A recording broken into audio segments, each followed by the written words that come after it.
नमस्कार, आपके साथ मैं हूं दीपिका शर्मा और आप देख रहे हैं क्राइम तक। माफिया क्वीन के 101वें एपिसोड में आपका स्वागत है और जहां पर बात किसी और की नहीं बल्कि बात होगी सोनम रघुवंशी की।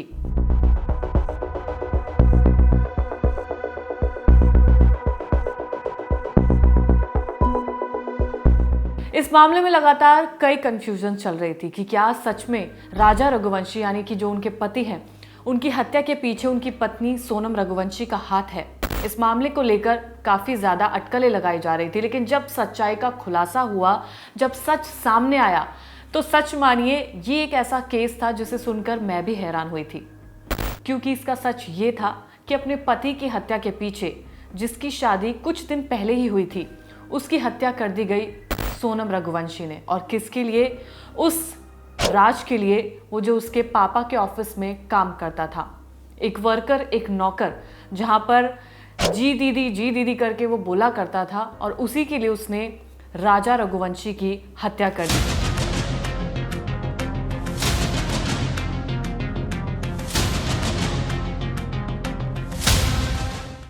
इस पूरे मामले में करीब 5 लोगों को गिरफ्तार किया गया है, जिनसे लगातार पूछताछ की जा रही है।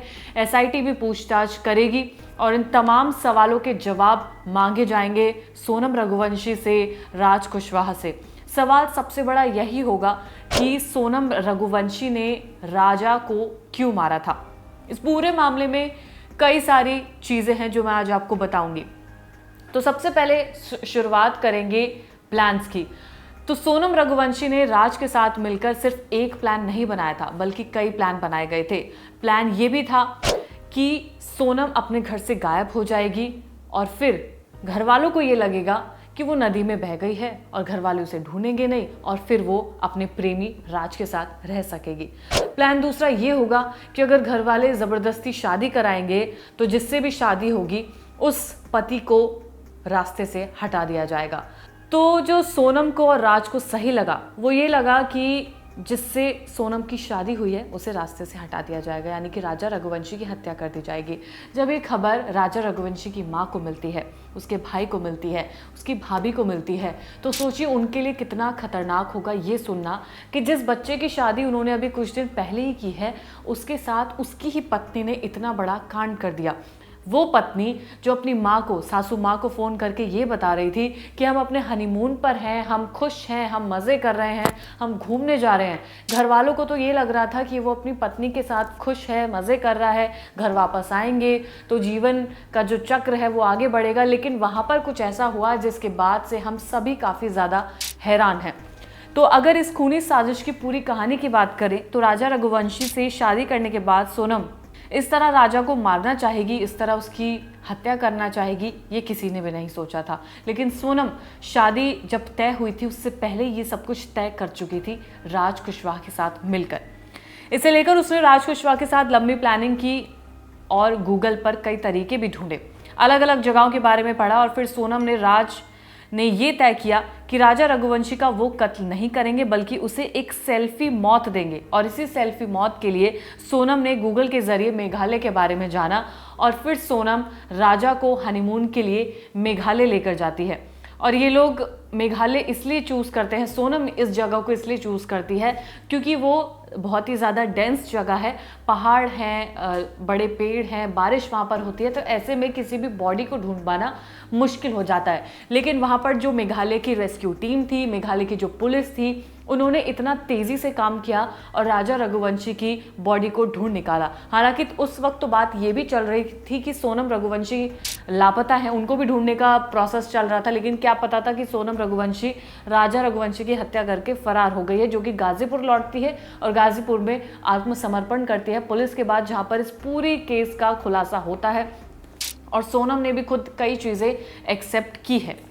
साजिश को पूरी करने के लिए आखिरकार उसने मेघालय को फाइनल किया, वो लोग वहां पर पहुंचते हैं। प्लान ये था कि चेरापूंजी जाने के बाद घूमने के दौरान किसी गहरी खाई के किनारे वो राजा रघुवंशी को लेकर जाएगी और वहां पर उसके साथ सेल्फी लेगी। यानी कि प्लान ये था कि वो एक ऐसे पॉइंट पर जाएंगे जहां से वो सेल्फी लेने के बहाने उसे अपने पास बुलाएगी और वहां से उसे पहाड़ों से धक्का दे देगी।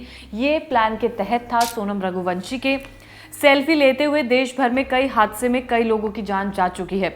खाई में गिरकर राजा की मौत को भी एक हादसा माना जाता, इसीलिए सोनम ने ये प्लान बनाया था। पर अगर खाई में गिरकर भी राजा बच गया तो क्या होगा? ये सवाल मेरा नहीं है, ये सवाल सोनम का था कि अगर राजा तब भी बच गया तो वो घर वालों को बता सकता है कि सोनम ने उसकी हत्या की है। इसके लिए भी सोनम ने और राज ने प्लान बी तैयार किया था। प्लान बी ये था कि 3 सुपारी किलर्स किसी सुनसान जगह पर राजा को लेकर जाएंगे, वहां पर हथियार से उसको मार दिया जाएगा। इसी प्लान के फाइनल होने के बाद सोनम और राजा 21 मई को मेघालय पहुंचे थे। राजा की मौत की पहली तारीख 22 मई तय की गई थी। मेघालय में ही मौजूद तीनों सुपारी किलर्स को इसकी जानकारी दी जा चुकी थी। कई सीसीटीवी फुटेज में हमने देखा कि सोनम उन सुपारी किलर्स को लोकेशंस भेज रही थी, मैसेजेस दे रही थी कि किस तरीके से वो कहां पर पहुंच रहे हैं, कहां पर वो सुपारी किलर्स आ सकते हैं। लेकिन जो पहली कोशिश थी वो सोनम को करनी थी। वो कोशिश ये थी कि सेल्फी के बहाने उसे अपने पास राजा को बुलाना था और फिर वो उसे पहाड़ से धक्का दे देगी। बारिश के चलते राजा और सोनम के साथ वो सेल्फी नहीं हो पाई थी। राजा ने उस सेल्फी के लिए मना कर दिया था क्योंकि बारिश की वजह से वो लोग सेल्फी नहीं ले पा रहे थे। तो जो उस तारीख को उसकी हत्या होनी थी वो नहीं हो पाई और अब ये लोग दूसरे प्लान पर आ जाते हैं। 23 मई की दोपहर को ट्रैकिंग के लिए फिर प्लान के तहत सोनम उसे सुनसान जगह पर ले जाती है। सोनम ने सुपारी किलर्स को राजा को मार देने का इशारा दिया, जिसके बाद सुपारी किलर्स ने हथियार निकाला, जिस हथियार को नया खरीदा गया था, और उसके बाद उससे राजा पर हमला किया गया था और राजा की हत्या कर दी जाती है। सोनम का एक इशारा होता है और ये सुपारी किलर्स वहां पर क्योंकि आसपास तैनात रहते हैं और राजा पर हमला कर देते हैं। आसपास सब कुछ सुनसान था, वहां पर कोई भी शख्स मौजूद नहीं था, जिसकी वजह से प्लान सक्सेसफुली अकम्प्लिश हो जाता है और राजा की हत्या कर दी जाती है। प्लान था इस हत्याकांड को एक हादसे के रूप में दिखाने का, जिसमें सोनम कुछ वक्त तक एक विधवा का किरदार निभाएगी, फिर मौका देखते ही घर वालों के आगे राज के साथ दूसरी शादी का वो प्रस्ताव रखेगी। अब एक पिता अपनी विधवा बेटी को अकेले तो देखना नहीं पसंद करेगा, इसीलिए सोनम ने प्लान बनाया कि वो विधवा होने का ड्रामा करेगी अपने घर वालों के सामने और फिर वो उसकी शादी राज से करवा देंगे। लेकिन सोनम और राज की सारी साजिश पहले ही खुल चुकी थी। अब ये दोनों तीनों सुपारी किलर्स के साथ मेघालय पुलिस के कब्जे में हैं, जिनसे लगातार पूछताछ की जा रही है।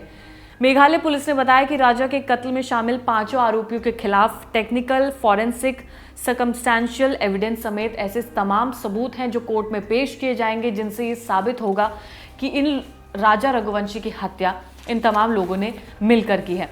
प्रेस कॉन्फ्रेंस में एसपी ने बताया कि राज कुशवाहा इस हत्याकांड का मास्टरमाइंड है और सोनम उसकी पार्टनर थी। यानी कि राज कुशवाहा जो सोनम रघुवंशी के पापा की एक फैक्ट्री में काम करता था, जिससे ये लगातार फ़ोन पर बातचीत भी किया करती थी। इंदौर में रहकर वो पूरे इस प्लान को एग्जीक्यूट कर रहा था, जहाँ पर मेघालय में सोनम सुपारी किलर्स के साथ मौजूद थी।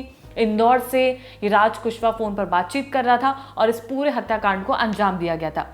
सभी आरोपियों ने अपना जुर्म कबूल कर लिया है। इस हत्या को प्रेम प्रसंग और पारिवारिक दबाव का नतीजा भी माना जा रहा है, जिसमें कोई सुपारी नहीं दी गई थी, बल्कि दोस्ती के नाते इस हत्याकांड को अंजाम दिया गया था। जो 3 सुपारी किलर्स थे, दरअसल वो कोई सुपारी किलर्स नहीं थे, बल्कि राज कुशवाहा के दोस्त थे। राज कुशवाहा जो सोनम का प्रेमी है, सोनम जो कि राजा रघुवंशी की पत्नी है। दोस्ती के नाम पर इन आरोपियों ने हत्या में साथ दिया था। राज कुशवाहा ने सोनम की शादी से 11 दिन पहले यानी कि मई 2025 की शुरुआत में राजा की हत्या की साजिश रचना शुरू कर दिया था। फरवरी 2025 में ही राजा और सोनम ने मिलकर 2 प्लान्स बनाए थे, जो मैंने आपको बताए हैं। पहली योजना में सोनम को अचानक गायब होना था, ताकि लोगों को, घर वालों को लगे कि वो कहीं चली गई है, नदी में बह गई है। इस तरीके से वो प्लान को एग्जीक्यूट करते कि घर वालों को लगता कि सोनम नदी में बह गई है, फिर उसे ढूंढा नहीं जाता और वो राज के साथ कहीं ना कहीं सेटल हो जाती। दूसरी योजना में ये था कि किसी और की हत्या कर उसकी लाश को सोनम की स्कूटी पर रखकर आग लगा देंगे, ताकि घर वालों को ये लगे कि सोनम मर चुकी है, ताकि अब घर वाले तो शक कर ही नहीं पाएंगे, उनको लगेगा कि सोनम की जान जा चुकी है, तो वो उसे ढूंढेंगे नहीं। लेकिन दोनों योजनाएं कामयाब नहीं हुई और सोनम को पारिवारिक दबाव में आकर 11 मई को इंदौर के राजा रघुवंशी के साथ शादी के संबंध में जुड़ना पड़ा और उनकी शादी हो जाती है। शिलांग की पुलिस ने बताया कि सोनम और राज कुशवाहा का प्रेम प्रसंग चल रहा था, लेकिन सोनम के परिवार को इसकी जानकारी बिल्कुल भी नहीं थी और ये अभी जांच का विषय बन रहा है। इसमें भी काफी सवाल पूछे जाएंगे। सोनम के पास शायद हत्या के अलावा कोई और रास्ता नहीं बचा था, क्योंकि वो राजा से शादी नहीं करना चाहती थी।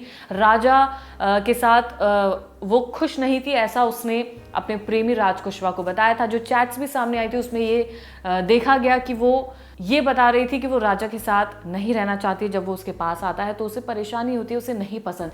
इसी की वजह से पूरा मेघालय में प्लान बनाया गया, हत्याकांड को अंजाम दिया गया, जिसमें राज कुशवाहा, सोनम रघुवंशी मास्टरमाइंड थे। उनके साथ राज कुशवाहा के साथ उसके 3 दोस्त थे जिन्होंने इस पूरे हत्याकांड को अंजाम दिया।